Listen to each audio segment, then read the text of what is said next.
సమూహ secular writers forum తరపు నుంచి అట్లానే Telangana for piece and unity ఈ రెండు సంస్థల ఆధ్వర్యంలో ఈరోజు ఈ సమావేశాన్ని నిర్వహించుకుంటున్నాము.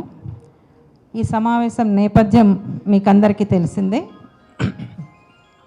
గత కొన్ని సంవత్సరాలుగా దేశంలో పెరిగిపోతూ ఉన్నటువంటి ఒక అసహనం, వ్యక్తీకరణల మీద, తిండి విషయాలలో అనేక రకాలుగా ఒక దాడి అనేటటువంటిది రకరకాల రూపాల్లో వ్యక్తమవుతుంది. కొంతమంది వ్యక్తులుగా గురవుతున్నారు, కొన్నిసార్లు సమూహాలుగా గురవుతున్నాం. ఇది రోజు రోజుకి పెరిగిపోతుంది. ప్రతి క్షణం ఎక్కడో ఒక చోట మన దృష్టికి వస్తూనే ఉంది. రీసెంట్గా జరిగినటువంటి దాంట్లో, అంటే పాతవన్నిట్లా దాంట్లోకి నేను వెళ్ళలేదు, ఎందుకంటే మీరందరూ అవన్నీ మాట్లాడతారు కాబట్టి. ఈ సభ నిర్వాహకులుగా మేము అనుకుంటున్నది ఏంటంటే, ఇది ఒక భావ వ్యక్తీకరణ. దీనికి సంబంధించినటువంటి వ్యతిరేకత ఎవరికైనా, అంటే ఈ సమావేశానికి సంబంధించినటువంటి వ్యతిరేకత ఉన్నటువంటి వాళ్ళు కూడా ఇక్కడ ఉండి ఉండొచ్చు. కానీ ఇది ఆవేశకావేశాలకు వెళ్ళటమో లేకపోతే నోరు జారి తోలనాడటానికో ఈ సమావేశం కాదు. చాలా స్పష్టంగా ఇప్పుడు జరుగుతున్నటువంటి, దేశంలో జరుగుతున్నటువంటి రాజకీయ పరిణామాల మీద మన వ్యతిరేకతని ఖండించటాన్ని మాత్రమే పరిమితం అవ్వాలి. అది ఎంత పదునుగా అయినా ఉండొచ్చు, కానీ మాట తోలొద్దు.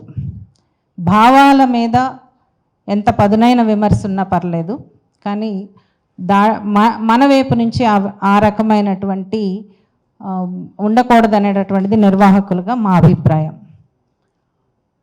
నిన్నగాక మొన్న బుక్ ఫేర్ ముగిసింది. బుక్ ఫేర్లో జరిగినటువంటి రెండు సంఘటనలు, ఒకటి ఉచ్చల జలతరంగా పుస్తకం మీద, ఆ పుస్తకానికి సంబంధించి ఆ పుస్తకం అలా రావటం మీద, ఆ టైటిల్ మీద, ఆ పుస్తక సంపాదకత్వం వహించినటువంటి మెర్సీ మార్గరెట్ మీద చాలా విపరీతమైనటువంటి బాడీ షేమింగ్ చేస్తూ కూడా ట్రోలింగ్ నడిచింది. చాలామంది నాకు కూడా ఫోన్ చేసి మీరు ఎట్లా ఒప్పుకుంటున్నారు ఆ పుస్తకము అని అడిగారు. సమాధానం అంటే వాళ్ళకి చెప్పాల్సిన అవసరం ఏం లేదు. ఒకటే మాట్లాడింది ఏంటంటే, ఇంతకాలము మణిపూర్లో జరిగినా, ఉన్నావ్లో జరిగినా నోరెత్తనటువంటి వాళ్ళు ఇప్పుడు ఎందుకు మాట్లాడుతున్నారు, ఈ ఒక పుస్తకానికి సంబంధించినటువంటి టైటిల్ మీద రచ్చ ఎందుకు చేస్తున్నారు అనేది మాత్రం ఒకటే నేను చెప్పగలిగాను ఆ రోజు. ఆ తర్వాత వీక్షణం స్టాల్లో వీక్షణం ఎడిటర్ వేణుగోపాల్ గారిని మాట్లాడటం, ఆ పుస్తకం ఎందుకు అమ్ముతున్నావు అని. అంతకు ముందు రోజే మా స్టాల్కి, ప్రజాతంత్ర స్టాల్లో, లిఖితా ప్రెస్ తరపున మేము పెట్టిన స్టాల్లో ఒక అతను వచ్చాడు. వచ్చి చాలా పెద్ద వాదన పెట్టుకున్నాడు. ఈ పుస్తకము మీరు నిజంగా పరిశోధనేనా, లేకపోతే ఊరికినే అవాకులు చవాకులు రాస్తున్నారా, అట్లానే రాస్తారా, మీకే తెలుసా, మాకేం తెలియదు, మేము చాలా గొప్పగా నమ్ముకున్నాం దేవుణ్ణి, బాలాజీని అని ఇట్లా మాట్లాడాడు. అయితే ఎందుకనో అతను అగ్రెసివ్ టోన్ ఉన్నాడు, కానీ ఎక్కువ గొడవలోకి వెళ్ళలేదు.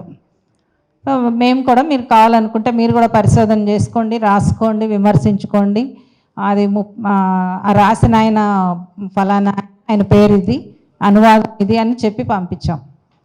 కానీ అది ఆ మర్నాటికి ఇంత రూపాంతరం జరుగుతుందని మేము కూడా అనుకోలేదు. వ్యతిరేకత వస్తుందని అనుకున్నాం, కానీ ఆ టైటిల్ మీద ఇంత రూపాంతరం చెంది ఈ విధమైనటువంటి దాడికి గురవుతుంది అనేది. తర్వాత కొద్ది రోజుల క్రితము ఒక గ్రామంలో ఉపాధ్యాయుడి మీద అయ్యప్ప మాల వేసుకున్నటువంటి వాళ్ళు చేసినటువంటి ఒక దాడి, అదైతే ఒక అమానవీయమైనటువంటి, చాలా అన్యాయమైనటువంటి విషయం కూడా. జరుగుతూ ఉన్నప్పుడు ప్రగతిశీలవాదులంగా, లేకపోతే మామూలు వ్యక్తులుగా, లేకపోతే సాధారణమైన వ్యక్తులుగా కూడా మనం ఎట్లా ఉండాలి, మనం మాట్లాడాలి, ఏ విధంగా దాన్ని ఎదుర్కోవాల్సి ఉంటుంది. ఇవి ఎదుర్కోవటం మొదలు పెట్టకపోతే కనుక, చిన్నవే అని వదిలేస్తే కనుక, ఇది జరుగుతూ ఉండగానే నేను అనువాదం చేసినటువంటి అశుద్ధ పుస్తకం మీద 2 రోజుల నుంచి విపరీతమైనటువంటి చాలా అంటే అసలు భారతదేశాన్ని వీళ్ళంతా అవమానిస్తున్నారు, భారత జాతిని అవమానిస్తున్నారు, ఇట్లాంటి పేర్లు పెట్టడం ద్వారానే ఒక వ్యాసం చక్కర్లు కొడుతోంది. అంటే ఇన్ని రకాలుగా అంటే ఏం ఈ దేశంలో హక్కుల కోసం మాట్లాడుతున్న వాళ్ళు, అణగారిన సమూహాలతో పనిచేస్తున్నటువంటి వాళ్ళు, వాళ్ళ అస్తిత్వాల మీద మాట్లాడుతున్నటువంటి వాళ్ళ మీద, అసలు అస్తిత్వాల మీదే విపరీతమైనటువంటి దాడిని మనం దాడి అనే అనాలి, ఇంకో మాట లేదు. ఒక అసహనం అనేది భయంకరంగా పెరిగింది. ఆ అసహనం అంటే మైనారిటీ స్థాయి నుంచి అది ఇంకా ఎక్కువ దాంట్లోకి వెళ్ళింది అనేది మనం గ్రహించుకోవాల్సినటువంటి సమయం వచ్చింది. అందుకని ఈ సమావేశాన్ని మనం ఒక కన్స్ట్రక్టివ్గా మన డిసెంట్ని జరుగుతున్నటువంటి పరిణామాల మీద తెలియచేయాల్సిందిగా కోరుతున్నాము.